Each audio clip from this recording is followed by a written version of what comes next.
बन बनाने के लिए यहाँ पे सबसे पहले एक बोल ले लेना है। बोल में हमें डालना है मैदा। तो जो मैं ले रही हूँ यहाँ पे 1 कप, इसी के साथ मैं इसमें 1 कप और मैदा लूँगी और इस मैदे को मैंने छान कर लिया हुआ है। इसी के साथ हमें इसमें ऐड करना है नमक, जो कि 1 टीस्पून जाएगा और जस्ट डबल इसमें शक्कर जाएगा, यानी कि 2 टेबलस्पून मैंने शक्कर डाला है। थोड़ी सी मीठी ब्रेड बनाते हैं, टेस्टी बहुत लगता है। इसी के साथ इसमें आपको 1 अंडा डालना होगा और अंडे को इस तरह से इसमें डालकर डायरेक्ट तोड़ दीजिए। अब इसमें आपको 2 टेबलस्पून वेजिटेबल ऑयल ऐड करनी है और इसी के साथ इसमें इंस्टेंट ईस्ट डालना है। इसी के साथ इसमें थोड़ा सा हमें दूध डालना होगा। तो ये गुनगुना दूध है, जिससे ईस्ट फौरन एक्टिवेट हो जाता है। और अब सारी चीज़ों को इकट्ठा हमें मिलाकर मिक्स कर लेना है, जिससे सारी चीज़ें कंबाइन होने लगे और इसमें दूध का अच्छा मॉइस्चर भी मिल जाएगा। तो सब चीज़ें बनने लगेंगी और अच्छा सा प्यारा सा यहाँ पे डो लगने शुरू हो जाता है। अगर आपको लगे कि यहाँ पे दूध थोड़ा सा कम है तो पूरा एक बार अच्छे से हाथों को मिक्स करने के बाद में थोड़ा थोड़ा दूध ऊपर से डालें और डालकर इसको अच्छे से नरम गूँथ लीजिएगा।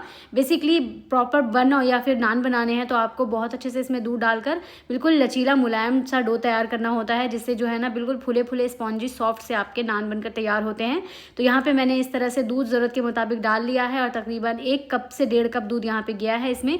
और डालने के बाद में जब ये पूरा गुथ गया है तो इसके ऊपर हमें वेजिटेबल ऑयल डालना है फिर से, जिससे ये हाथों को जो चिपक रहा है ना ये नहीं चिपकेगा और बहुत अच्छे से डो लग जाएगा। और उसके बाद में इस डो को हमें कंबाइन करने के बाद इसको अच्छे से लोई बना लेनी है गोल घुमाकर। और अब इसको इस तरह से पंच करना है, जैसे आप रोटी पराठे चपाती के लिए डो लगाते हैं तो पंच करते हैं ना, ठीक वैसे ही। डो हमारा लगकर तैयार हो चुका है। अभी इसको राइस करने के लिए छोड़ना है हमें गर्म जगह पे। तो काउंटर पे ही साइड पे रख दीजिए या ओवन में भी डाल सकते हैं आप। और जब तक ये डबल साइज़ नहीं हो जाते तब तक इसको छोड़ दीजिए। और ये देखिए बिल्कुल फूल चुका है। तो अब इसकी हम एयर निकालते हैं। इस तरह से जो हवा है ना इसकी निकाल लेनी है, क्योंकि इसमें एरेशन फॉर्म हो चुकी होती है। आप देखिए बोल को अगर आप उल्टा करेंगे ना तो इसमें पूरा जालियाँ जालियाँ दिखती रहती हैं। तो इस तरह से बिल्कुल पफ़ी और अच्छे वाले जो शिरमाल नान अगर आपको बनाने हैं तो डो आपको इसी तरह से लगाना होगा।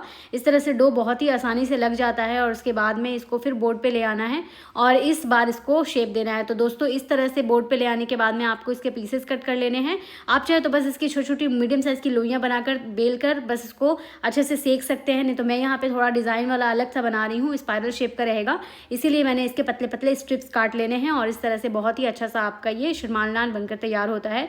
तो अगर आप ग्रेवी वाली चिकन डिश या फिर कोई मटन डिश के साथ में अगर नान खाना चाहते हैं शिरमाल नान, तो इसे ज़रूर ट्राई कीजिएगा। नहीं तो आप इसको ऐसे भी इवनिंग टाइम में भी खा सकते हैं, क्योंकि थोड़ा सा स्वीट ब्रेड होती है, बटर लगा के साथ बन मस्का के जैसा भी आप इसको खा सकते हैं, बहुत अच्छा लगता है। तो इसकी शेप देने के लिए मैंने जिस तरह से कट किया था उसको मैंने बोर्ड पे लिया है और उसको बड़ा और लंबा फोल्ड कर रही हूँ। और फोल्ड करने के बाद में इसको जैसे लच्छा पराठा का लोई बनता है ना, बिल्कुल उस तरह से हमें घुमाना है और रोल कर देना है। इस तरह से बहुत ही प्यारा सा शेप आ जाता है और उसके बाद में ये बहुत ही ज़्यादा मज़ेदार से आपके शिरमाल नान बनकर तैयार होते हैं। ये देखें इस तरह से।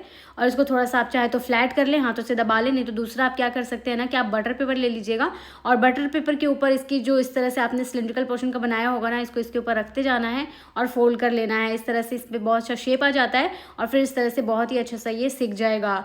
तो आप चाहे तो बटर पेपर भी बना लें, नहीं तो आप लोई जैसे बनाते हैं ना वैसे भी बना लें। ये आटा इतना ज़्यादा अच्छे से गुथा हुआ होता है कि ईजी टू हैंडल हो जाता है।